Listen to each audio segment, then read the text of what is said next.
Today, we're gonna make some almond cookies, and we're gonna use the Impossible Cookie Press. This recipe I got off the back of the box of the cookie presses that I got at King Arthur Flour. They're very easy.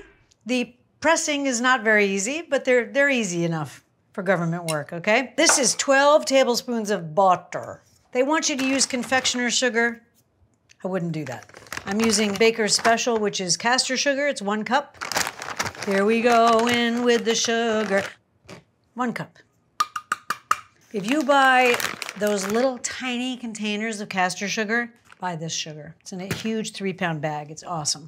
So that's basically sugar and butter. So I'm gonna use the hand mixer with its mystery diagram on the bottom that nobody knows what it means. First of all, I don't even have that attachment, so I don't know what that is. I know one of them has an extra stick, so I usually try to put the one with the ring in the one with the extra stick. Second one. Always check before you put it in. Check that it's working. Okay, there we go. You might say this was taking a risk, because look, I'm gonna put this in this tiny bowl with a hand mixer. But you know, it's traditions. So here we go. Room temperature butter, obviously. And you're gonna kind of incorporate this so that it doesn't make a mess, and then you're gonna turn it up. The lovely thing about the Breville is it has the light, you know, so you can see. Now, here we go. Like we've said to you guys for years, most people don't incorporate long enough. See how light and fluffy that is? Egg. Mixing in the egg, here we go. Dialing it down slightly and going. I'm gonna put some almond extract in here.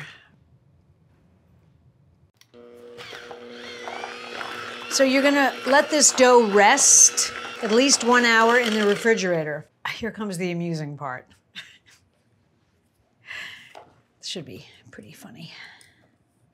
Dial this down. Here we go, it's making a dough. Should I have used the stand mixer? Probably. So you may have noticed the only rising agent is the egg. All right. So I'm just gonna take this and make it into balls of dough, which I'm then going to refrigerate wrapped in cellophane. You're then going to pull off little balls of it, and you're gonna attempt to cut it with the cookie cutter, which is gonna be hard. I'm gonna wrap them in cellophane. Comme ça. You can freeze this and take it out to make cookies if your friends come over, which is always nice, you know. Good luck with the cookie press. So whenever you do something like that, like we always tell you, smooth out the cracks with your hand so it looks nice, and it'll rest properly. All right, here we go. See my beauties? I like to smooth them out, fill in any cracks. Like this, and these are gonna go rest in the fridge, but I happen to have one right here that's already rested. This is our cookie dough from the fridge. It looks like a bite was taken out of it, but it's not a bite. I tried to make one of these last night. So here it is. It's a little bit soft, so I took it out in time to be able to use it. It's not like a rock, but it's also not gooey. All I can tell you about these is good luck. It's really hard. So we'll try one with nothing on it. We'll do a little experiment. You take a fairly large piece of dough, by the way, larger than you may think. Roll it into a ball, put it down. Ready? So you're gonna press down until the edge of the design touches the thing, and then you're gonna gently twist it, all right? And then supposedly, you're gonna get this out of here.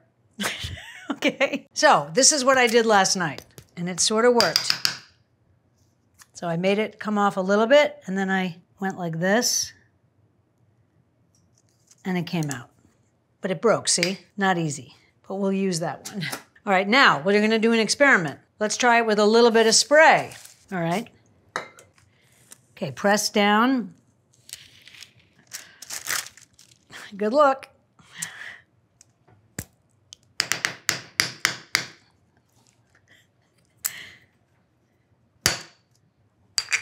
It's a wreck, but there you go.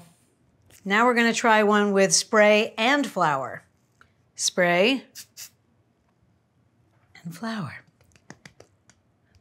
Here we go. You have to press much harder than you think. Ah, that's the best combo.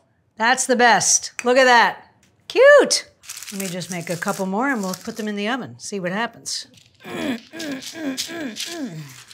You really have to twist it very hard. Oh my God, that's totally the way to do it, by the way. They're so beautiful. Like professional cookies. Ooh, we got the hang of it, see? We didn't give up, we didn't panic. Don't panic. Don't panic, George. Oh, come on. I can't believe we figured it out on camera together. See? I'm with you. I'm with you. This is only for people you really care about because it's kind of a pain in the butt. Oh! We try our best. Okay, we're gonna take these to the oven. We're gonna cook them for 8 to 10 minutes at 350, like all baking. And we're gonna make some of them into sandwiches with a little sort of apricot or fig preserve in between. But you can also just serve them as cookies. They're so beautiful. Let's take it to the stage. These are so cute for Christmas, I think, right? So sweet. Here they go. And these are about 8 to 10 minutes. You'll be able to tell when they're done. Then you can fill them or not. It's up to you. Cookie stamp cookies.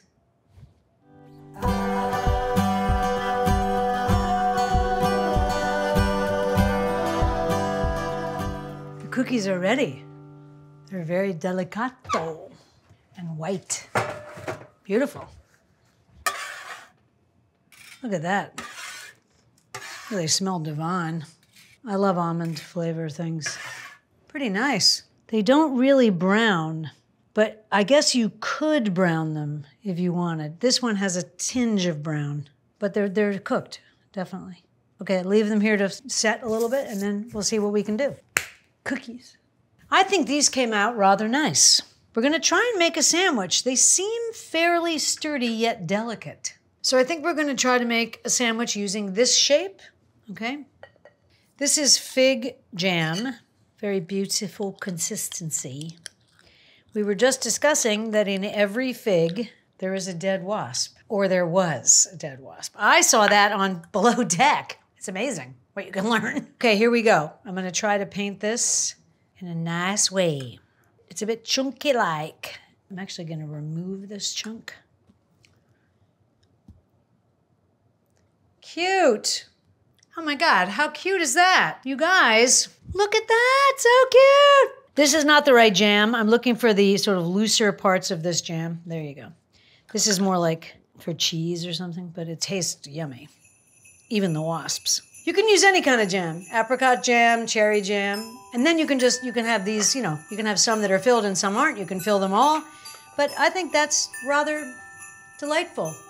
So this same company, Dalmatia, makes that sour cherry spread that's so good, but it's also really easy to make jam or jelly. I mean, icing I wouldn't do. Some people would, I wouldn't do that. I'm gonna make one more sandwich. Try to get it to the edge. I didn't with the first one.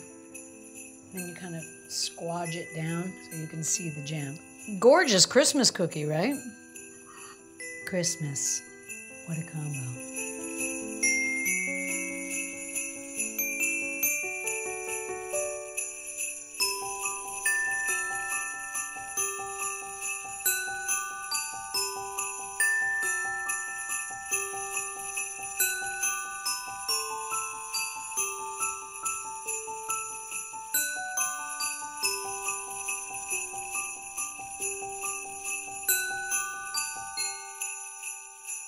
Christmas time is here, a very nice time of year. Your friends come by, you have some wine, and raise a glass and cheer.